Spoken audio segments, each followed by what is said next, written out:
Proses awal dalam pembuatan telur asin adalah mencuci telur kampung dengan air secara bersih.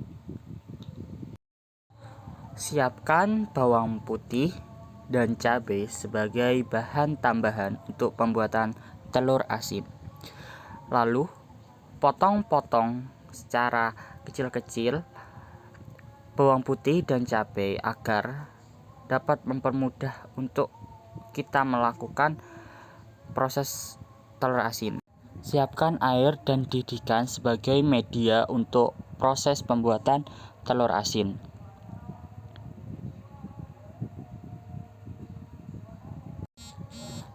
Garam adalah bahan utama dalam pembuatan telur asin, di mana kadar garam berpengaruh dalam tingkat keasinan telur.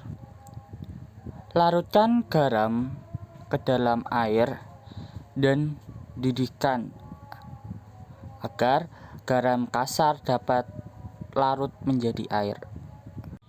Didihkan air terlebih dahulu sebelum garam dimasukkan agar air panas.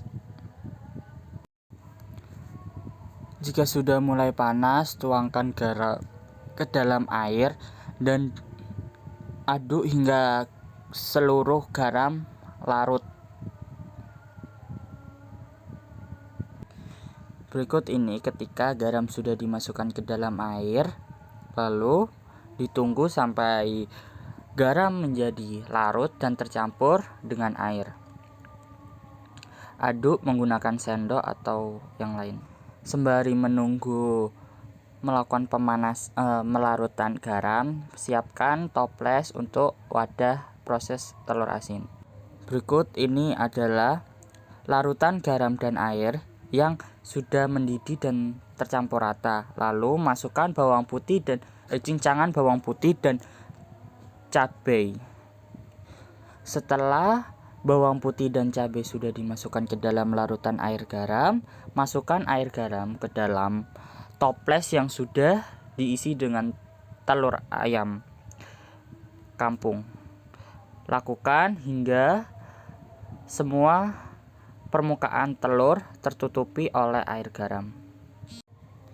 Jika masih telur mengapung di atas, kita beri penahan dengan membuat plastik diberi dengan air agar dan dimasukkan ke dalam toples. Tujuannya agar telur dapat turun ke bawah dan tidak mengapung di atas. Jika masih kurang, bisa menambah tidak hanya satu penahan, bisa 2 penahan agar telur dapat jatuh ke bawah.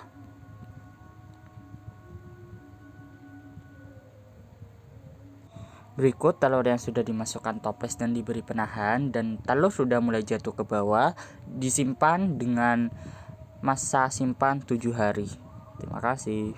Maaf untuk wadah toples saya rubah untuk hari pertama, hari kedua, hari keempat, dan hari ketujuh. Setelah hari ketujuh direbus menggunakan air dan ini hasilnya. Terima kasih Bu Vivit.